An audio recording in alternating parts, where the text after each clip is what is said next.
ओम नमो भगवते वासुदेवाय। मित्रों, आपके और आपके परिवार पर भगवान नारायण की कृपा सदैव बनी रहे। कार्तिक माह के शुक्ल पक्ष की नवमी तिथि को आंवला नवमी मनाई जाती है। इसे कुष्मांडा नवमी और अक्षय नवमी भी कहा जाता है। आइए सुनते हैं इसकी पहली कथा। बहुत समय पहले की बात है। एक सेठ आंवला नवमी के दिन आंवले के पेड़ के नीचे ब्राह्मणों को भोजन कराया करता था और उन्हें सोने का दान दिया करता था। उसके पुत्रों को यह सब देखकर अच्छा नहीं लगता था और वे अपने पिता से लड़ते झगड़ते थे। घर की रोज रोज की कलह से तंग आकर सेठ घर छोड़कर दूसरे गांव में रहने चला गया।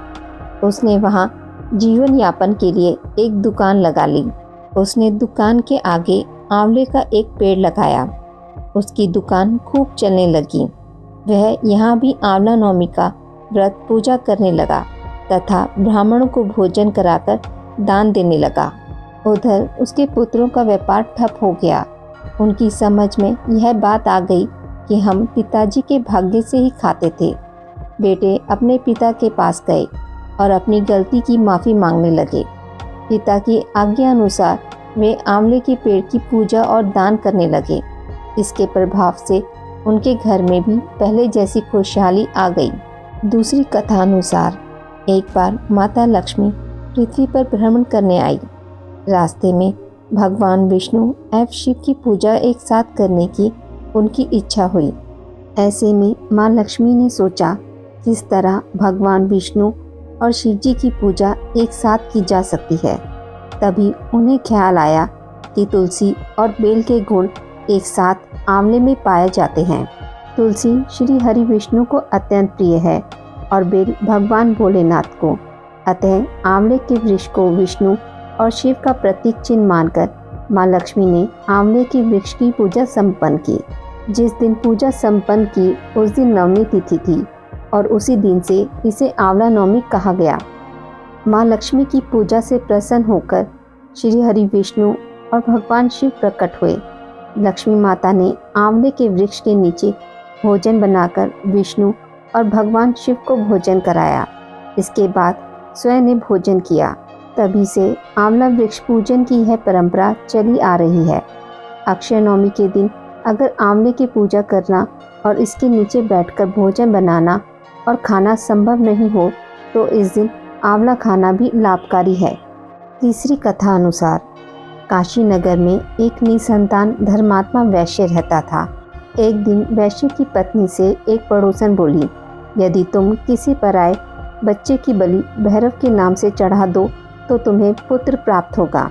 यह बात जब वैश्य को पता चली तो उसने अस्वीकार कर दिया, परंतु उसकी पत्नी मौके की तलाश में लगी रही। एक दिन एक कन्या को उसने कुएं में गिराकर भैरव देवता के नाम पर बलि दे दी। इस हत्या का परिणाम विपरीत हुआ। लाभ की जगह उसके पूरे बदन में कोढ़ हो गया तथा लड़की की प्रेतात्मा उसे सताने लगी। वैश्य के पूछने पर उसकी पत्नी ने सारी बात बता दी। इस पर वैश्य कहने लगा, गोवध, ब्राह्मणवध तथा बालवध करने वाले के लिए इस संसार में कहीं जगह नहीं है। इसलिए तू गंगा तट पर जाकर भगवान का भजन कर तथा गंगा में स्नान कर, तभी तू कष्ट से छुटकारा पा सकती है। वैश्य की पत्नी पश्चाताप करने लगी और रोग मुक्त होने के लिए माँ गंगा की शरण में गई।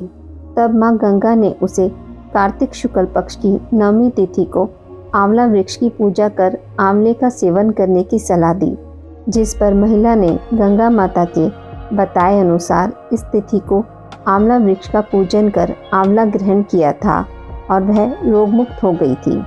इस व्रत व पूजन के प्रभाव से कुछ दिनों बाद उसे संतान की प्राप्ति हुई। चौथी कथा अनुसार एक राजा था।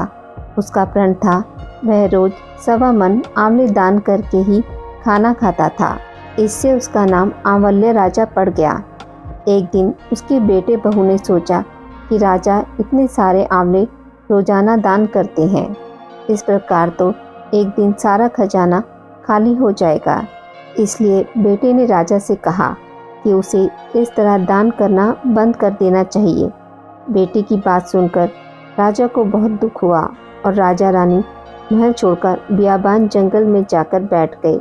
राजा रानी आंवला दान नहीं कर पाए और प्रण करने के कारण कुछ खाया नहीं। जब भूखे प्यासे 7 दिन हो गए, तब भगवान ने सोचा कि यदि मैंने इसका प्रण नहीं रखा और इसका सत नहीं रखा तो विश्वास चला जाएगा। इसलिए भगवान ने जंगल में ही महल, राज्य और बाग बगीचे सब बना दिए और ढेरों आंवले के पेड़ लगा दिए।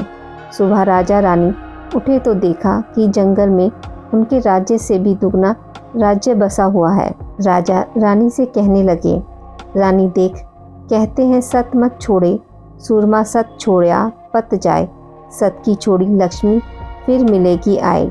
आओ नहा धोकर आंवला दान करें और भोजन करें। राजा रानी ने आंवले दान करके खाना खाया और खुशी खुशी जंगल में रहने लगे। उधर आंवला देवता का अपमान करके व माता पिता से बुरा व्यवहार करने के कारण बहू बेटे के बुरे दिन आ गए। राज्य दुश्मनों ने छीन लिया। दाने दाने को मोहताज हो गए और काम ढूंढते हुए अपने पिताजी के राज्य में आ पहुँचे। उनके हालात इतने बिगड़े हुए थे कि पिता ने उन्हें बिना पहचाने हुए काम पर रख लिया। बेटे बहू सोच भी नहीं सकते थे कि उनके माता पिता इतने बड़े राज्य के मालिक भी हो सकते हैं, सो उन्होंने भी अपने माता पिता को नहीं पहचाना। एक दिन बहू ने सास के बाल गूंथते समय उनकी पीठ पर मस्सा देखा। उसे यह सोचकर रोना आने लगा कि ऐसा मस्सा मेरी सास के भी था। हमने ये सोचकर उन्हें आंवले दान करने से रोका कि हमारा धन नष्ट हो जाएगा। आज वे लोग ना जाने कहाँ होंगे। यह सोचकर बहू को रोना आने लगा और आंसू टपक टपक कर सास की पीठ पर गिरने लगे। रानी ने तुरंत पलटकर देखा और पूछा कि तुम क्यों रो रही हो। उसने बताया, आपकी पीठ जैसा मस्सा मेरी सास की पीठ पर भी था। हमने उन्हें आंवला दान करने से मना कर दिया था, इसलिए वह घर छोड़कर कहीं चले गए। तब रानी ने उन्हें पहचान लिया, सारा हाल पूछा और अपना हाल बताया।